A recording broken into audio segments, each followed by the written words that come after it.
வளர்த்தோம் என்று சொல்லியே விழினில் பாட ஆமா விழினில் பாட வந்துருவாய் காலை மகளே. அண்ணே, தமிழருக்கு வணக்கம் சொல்லிட்டோம், அடுத்து யாருக்கு? அப்படி கேளுங்க. கல்வியை ஈண்டிடும் அக்ஷய பாத்திரம் வெற்றிகள் யாவையும் வெற்றிகள் ஆக்கிடும். திறமைகள் வெளிப்படும் மதகுகளாய் ஒழுக்கத்தை பரப்பிடும் விடியலாய் தன்னலமற்ற மனம் படைத்த ஒப்பில்லாதவர்களான நமக்கு தமிழ் கற்பிக்கும் ஆசிரியர்களுக்கு நாம் தலைவணங்கி வணக்கம் சொல்லிடுவோம்.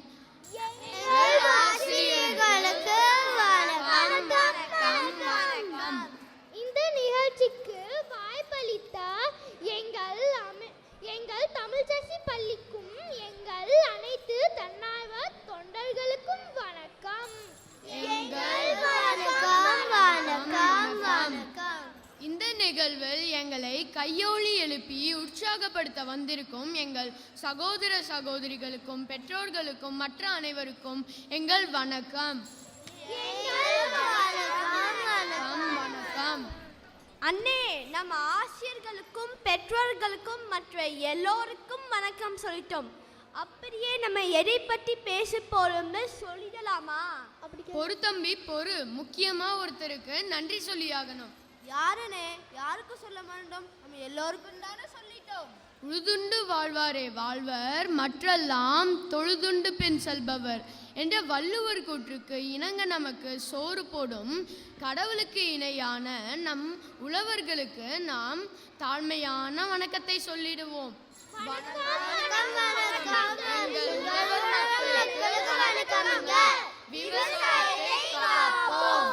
குற்றம் குறை ஏதும் கண்டால் கணத்தில் கடந்து மனதில் மன்னித்து விட வேண்டுகிறோம். குற்றம் குறை ஏதும் கண்டால் கணத்தில் கடந்து மனதில் மன்னித்து விட வேண்டுகிறோம். ஆமா, மன்னித்து மன்னித்து மன்னித்து விட வேண்டுகிறோம். ஆமா, மன்னித்து மன்னித்து மன்னித்து விட வேண்டுகிறோம். அடே தம்பி, எங்கடா போற? அண்ணே, காலையில இருந்து பேசி பேசி ஒரே சோர்வா இருக்கு. ஒரு குட்டி பசி அப்படியே எத்தி பார்க்குது. கொஞ்சம் ஏதாவது சாப்பிட்டு வரட்டா? பொறு தம்பி பொறு. நாம இப்ப அதை பத்தி தான் பேச போறோம். அண்ணே, என்ன சொல்லுங்க? எனக்கு ஒண்ணுமே புரியல. புரியும்படி சொல்றேன், கேட்டுக்கோ. அட நீயும் கேட்டுக்கோ. கல் தோன்றி மண் தோன்றா காலத்தே வாளோடு முன் தோன்றிய மூத்த குடி. அட மூத்த குடி அது நம்ம குடி. ஆமா, முன் தோன்றிய மூத்த குடி அது நம்ம குடி. அண்ணே, மூட்டை குழின்னு சொல்றீங்க, சாப்பாடுன்னு சொல்றீங்க, இது என்ன வகைப்பாடுன்னு புரியலையே. இது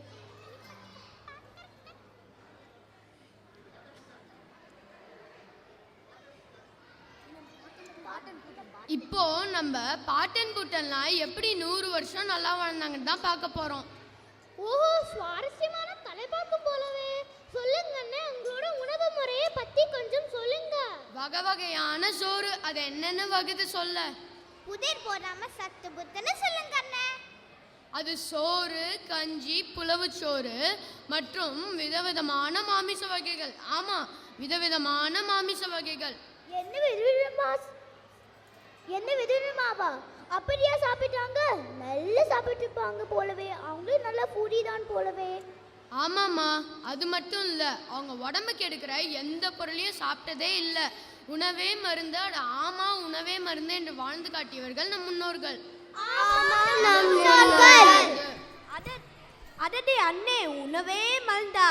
எங்க அம்மா மருந்தை தானே சாப்பிடுவதற்கு முன்னும் பின்னும் தருவாங்க. அது எப்படி நம்மளோட சாப்பாடு மருந்தாகும்?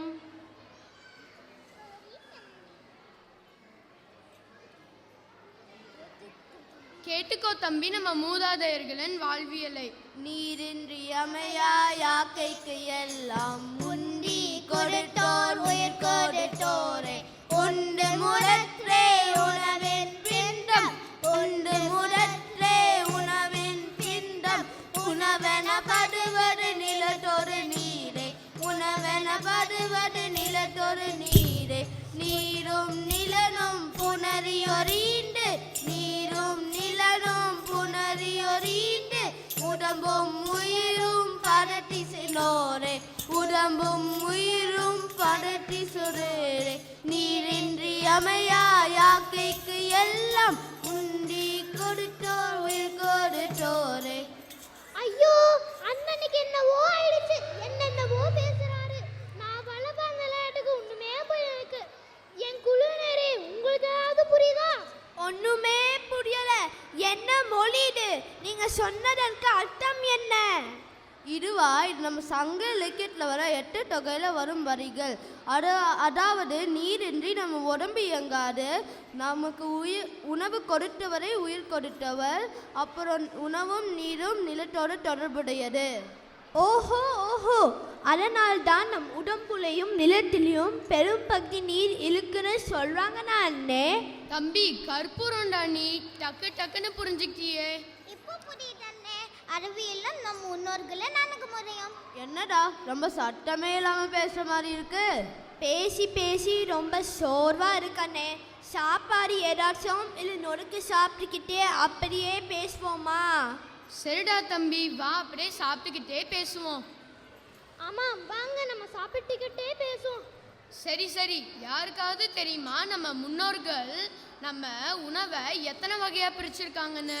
ஐயோ எங்களுக்கு கேள்வி, எங்களுக்கு கேள்வி, நமக்கு தெரியும், பதில் தெரியாது. நானும் கேட்பேன்ல கேள்வி. 8க்குள்ள வாழ்க்கை அடக்கம், அது போல நம்ம உணவையும் 8 வகையா பிரிச்சிருக்காங்க. என்னது 8 வகைகளாவா? எனக்கு தெரிஞ்சதுல எல்லாம் இந்த பீஸா, பர்கர், அப்புறம் சோறு, சோறு, பிரியாணி. ஆமா, சோறு சோறு பிரியாணி. இப்ப கேளு, கானம், வருகை, திணை, சாமை, புல் மற்றும் கோதுமை எல்லாம் 8 வகையான உணவுகள். மெய்த்திரி வகையான எண் வகை உணவில் செய்தியும் முறையார். அதுக்கு என்ன அண்ணே? ஐ மீன் அண்ணே இரு இந்த சிப்ஸ் ரொம்ப நல்லா இருக்குது. நீ வேற சாப்பிட்டுட்டு ஆசைட்டுனாரம்மா. இரு அந்த சுவைக்கும் ஒரு வகை இருக்கு, சாப்பிடும் முறையும் இருக்கு. என்னண்ணே, நம்ம 6 சுவைகள் தான் படிச்சிருக்கோம். நீங்க சொல்வது புதுசா இருக்கே. புதுசு, இது ரொம்ப ரொம்ப பழசு. நம்ம முன்னோர்கள் வகுத்த 5 வகையான சாப்பிடும் முறையும் இருக்கு. ஆமாம், முறையாக சாப்பிடும் முறைகள். அண்ணே அது என்ன? முதலில் வருவது கரித்தல்டா தம்பி. நாவின் நுனியால் உணவின் உப்பு சுவையை உணர்தல். ஓ, எங்க அம்மா சுவை பார்க்கறேன்னு சொல்லிட்டு பாதி குழம்பு சாப்பிடுவாங்களே, அதுவா? எல்லார் வீட்லயும் அதே கதை தாண்டா தம்பி. அடுத்து நக்கல், நாவினால் துளாவி உட்கொள்ளுதல். நம்ம பஞ்சாமிர்தம் அல்லது தேன் சாப்பிடுவோம்ல, அதுதான். அதுதான் என்ன அண்ணே? அடுத்து வருவது பருகல்மா. நம்ம குளிர்பானம், தண்ணீர் பருகுதல், இது எல்லாம் இந்த வகையில் அடங்கும். இதெல்லாம் மெல்ல மெல்ல குடிக்கணும். நான் சாப்பாட்டையே குடிக்கிற மாதிரி தான் சாப்பிடுறேன். அது விழுங்கல்டா தம்பி. பல்லுக்கும் நாக்குக்கும் தொண்டை வலி உட்கொள்ளுதல். அப்போ கடைசியா என்னண்ணே? கடைசியா வருவது கடைக்குட்டி மெல்லல்டா தம்பி. நம்ம உணவின் கடிய பண்டத்தை பல்லால் கடித்து துகைத்து உட்கொள்ளுதல். ஓ, இவ்வளோ இருக்கா அண்ணே? நான்லாம் வாயில போட்டுட்டு முழுங்கிடுவேன். லபக்குன்னு முழுங்குறதுதே என் வேலை. சாப்பாடு சட்டு புத்துன்னு சாப்பிடணும், இல்லைன்னா எங்க அம்மா திட்டுவாங்க. எல்லா அம்மாவும் அப்படிதான்டா டப்பி. இப்போ யார் தட்டை பாட்டு சாப்பிட்றா? எல்லாம் அந்த டிவி கைபேசியிடான்னு பாட்டு சாப்பிட்றாங்க. இந்த பிறப்புதான் நல்ல ருசிக்கு சாப்பிட கிடைத்தது. அதை நினைச்சுதான் நம்ம உலகம் முழுவதும் பறக்குது. என்னடா தம்பி திடீர்னு பாட்டுலாம் பாடுற? நீங்க சொல்லி சொல்லி அப்படியே எங்க பாட்டி வைக்கிற சக்கரை பொங்கல் நினைவு வந்துடுச்சண்ணே. அப்படியே நெய் போட்டு திராட்சை முந்திரி போட்டு மொழுன்னு வறுத்து போட்டு சிறு சாப்பிட்டுக்கிட்டே எப்படி இருக்கும்னு தெரியுமா? ஆஹா ஆஹா ஆஹா. அதுக்கு அடிசிலன்னு பேரல தம்பி. அதுக்கப்புறம் இந்த பால் சோறு, நெய் சோறு எல்லாம் இந்த பொங்கல் வகையில் வரும். இது எல்லாம் விழுங்கல். நிறைய சாப்பாடு, அதாவது ஃபுல் மீல்ஸ் என்னன்னு சொல்றது அண்ணே? அதெல்லாம் அம்லைன்னு கூப்பிடுவாங்கடா தம்பி. அப்போ பஃபே அது ஐநீரா தம்பி, குறைவில்லாத அன்னம். அப்புறம் எங்கள் அம்மா உண்ணாவிரதம் இருந்து திருவிழா மட்டும் சாப்பிடுவாங்க. அது என்னென்னு சொல்கிறதானே? அது உண்டின்னு கூப்பிடுவாங்கடா தம்பி. அப்போ வடிச்ச சாதம் என்ன சொல்லணும் அண்ணே? அது உண்ணா அல்லது ஊன் சொல்லணும்டா தம்பி. அப்புறம் ஃப்ரைட் ரைஸ் அண்ணே? அதெல்லாம் சித்ரான்னம்டா தம்பி. அதெல்லாம் கலவை சாதம்டா தம்பி. கருணைடா தம்பி. பசுங்கன் கருணை சூட்டோடு மாந்தி. ஆமா, பசுங்கன் கருணை சூட்டோடு மாந்தி. அப்போ போரிட்ஸ்னா என்ன சொல்லணும்? துளாவியட்ட கூழ்களின்னு நிறைய பேர் இருக்கு. ஆமா, நிறைய பேர் இருக்கு. அப்புறம் அரிசி மாவு? அது நுவனைப்பா. அண்ணே அண்ணே அண்ணே, நம்ம பிரியாணி? அது ஊன் அல்லது புலவச்சோன்னு சொல்லுவாங்கம்மா. ஒரே சாப்பாடா பேசுறோம். கொஞ்சம் ஸ்வீட்டா எனக்கு பிடிச்ச பருப்பு பாயசம். கும்மாயம் மக்களே. அப்ப நம்ம சாப்பாடு சமைக்கிற இடம் அது அட்டில். அப்புறம் சமைக்கும் பாத்திரம் குளிசிப்பா. இதை தவிர புளிக்குழம்பு, புளிச்சோறு, செஞ்சோன்னு இன்னும் சொல்லிக்கிட்டே போகலாம். அண்ணே, நாம தான் லேட்டஸ்டாக மிக்ஸ் அண்ட் மேட்ச் போட்டு புதுசா தினசா விதவிதமாக சாப்பாடு சாப்பிட்றோம். சமைக்கிறோம்னு பார்த்தா நம் முன்னோர்கள் நம்மளது நல்லா வாழ்ந்துருக்காங்களே. ஆமாடா தம்பி, எப்படி சாப்பிடணும்னு சொல்லியிருக்காங்க, எங்கே எப்படி சாப்பிடணும்னு சொல்லியிருக்காங்க. உணவே மருந்துன்னு வாழ்ந்தவங்க. அப்புறம் உண்டி சுருங்குதல் பெண்டிற்கு அழகுன்னு சொல்லியிருக்காங்க. அளவாக நிறைவாக சாப்பிடுறது பெண்ணுக்கு மட்டுமல்ல எல்லோருக்கும் நல்லது. ஆமாம், அளவா நிறைவா உணவா. ஆஹா, என்ன ஒரு ரைமிங்.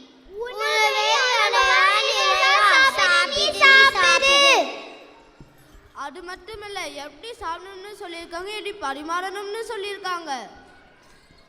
என்ன எங்க அம்மா அப்படியே தட்டல் எல்லாம் போட்டு கொடுத்துருவாங்க. நானும் அப்படியே ஸ்பூனில் சாப்பாடுவேன். எனக்கு தெரியல, என் அம்மா கிட்ட இதெல்லாம் தெரியும் கூட. சொல்லுங்கண்ணே, என் அம்மா கிட்ட சொல்லி மாற சொல்லுங்க. சொல்றேன்டா தம்பி.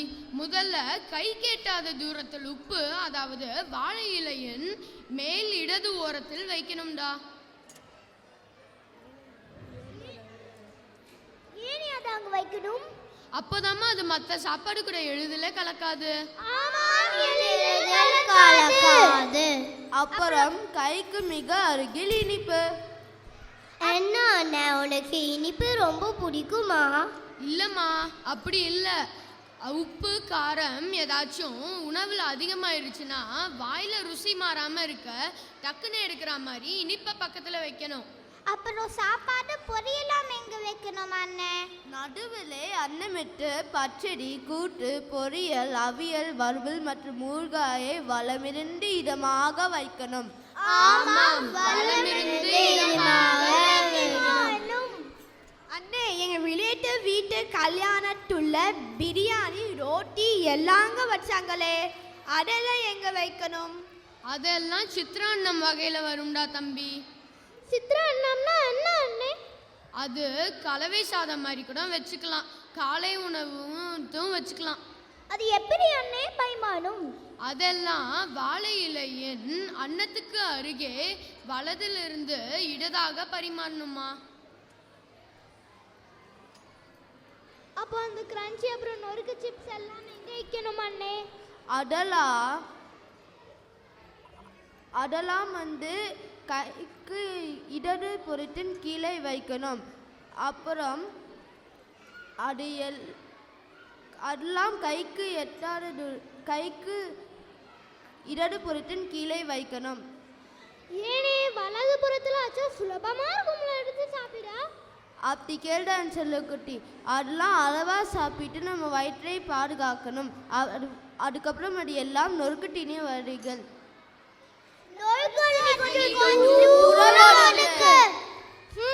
எவ்வளவு இருக்கு பாருங்களே. எனக்கு இலையில வைக்கிறது உள்ள இனிப்பு ரோட்டி நொறுக்கு தான் ரொம்ப பிடிக்கும். அது மட்டும்தான் சாப்பிடுவேன். அப்படி இல்லைடா தம்பி, நான் எப்படி சாப்பிடணும்னு சொல்லி கொடுக்குறேன். எல்லா விஷயத்துலையும் அப்படி பரிமாறுறாங்க. அப்புறம் நம்ம எப்படிதான் சாப்பிடுறது? சாப்பிடுறது? கொஞ்சம் சொல்லுங்க அண்ணே. நம்ம உணவை உண்ணும் முறைன்னு ஒன்று இருக்குடா தம்பி. இதோ சொல்கிறேன் கேட்டுக்கோ. நெய்யும் பருப்பும் முதலாக சென்று உணவு குழாயை தன்மையாக்கும் என்றும், ருசியோடு உணவு குழாயை வருடும் குழம்பு அடுத்து ருசிக்காக உண்ட செரிக்காத உணவை ரசமிட்டேரை மாற்றி செரிக்க வைப்போம். கிழங்காலை கொழுப்பை நம் கரைக்க சாப்பிட்ட சூட்டை வெந்தயமோடு தணிக்கிறோம். பாயாசம் இனிப்புக்கு, பாகக்காய் கசப்புக்கு, புளிக்குழம்பு புளிப்புக்கு, வாழைப்பூ தோற்புக்கு, ஊறுகாய் நாவிலே காரமாய், சிட்டிகை உப்புதான் ஓரமாய், அறுசுவையும் நன்மையும் கொண்டாடி வாழ்ந்தவர் ஒரு சுவையும் இல்லாத உணவுக்கு ஓடினோம். உணவே நம் மருந்தாக இருந்தோமே சிறந்து, மெதுவாக மறந்தோமே இப்போ நம் மருந்தே விருந்து.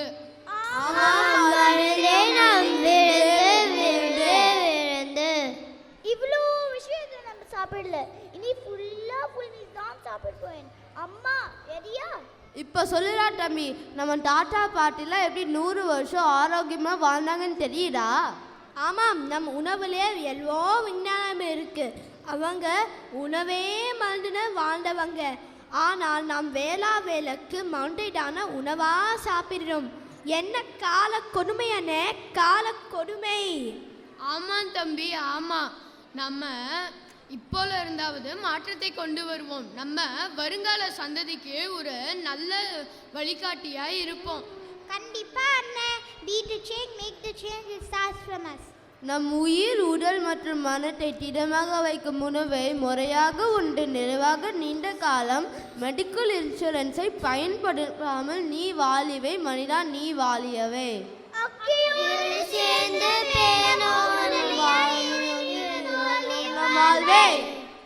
இவ்வளவு நேரம் பொறுமையா அருமையா அழகா எங்க பாட்டை காது நன்றி நன்றி நன்றி.